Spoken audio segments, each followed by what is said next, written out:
ඔයාලා බල්ගේරියන් split Scott එක කරද්දි මේ විදිහට කරන්න එපා. බල්ගේරියන් ස්ප්ලිට් ස්කොට් එක කරද්දි ඔයා මුලින්ම ඔයාගේ බෙන්ච් එකේ ඉඳලා ඉස්සරහට අඩි දෙක තුනක් ඉස්සරහින් කකුල තියලා මේ විදිහට. ඊට පස්සේ ඔයාගේ අනිත් කකුල, ඒ කියන්නේ බෑක් ලෙග් එක මේක මෙහෙම තියා ගන්නවා බෙන්ච් එක උඩින්. right? ඊට පස්සේ ඔයා හොඳට ඔයාගේ කෝ එක බ්‍රේස් කරලා chest එක up කරලා තියා ගන්නවා. නියුට්‍රල් ස්පයින් එක මේන්ටේන් කරනවා. අපර් බොඩි එක ලීන් ෆෝවර්ඩ්. right? ඊට පස්සේ ඔයා ඩවුන් යනවා.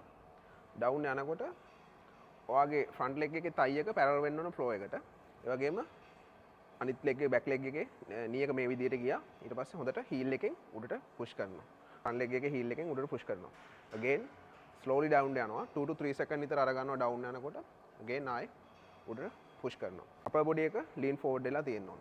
slowly down again පුෂ් කරනවා. chest එක up කරලා තියා ගන්නවා. කෝ එක හොඳට brace කරලා තියා ගන්නවා. chest එක up කරලා upper body එක lean forward slowly down up. ඩම්බල් එකෙන් කරද්දි මේ විදිහට ඩම්බල්ස් දෙක තියා ගන්නවා.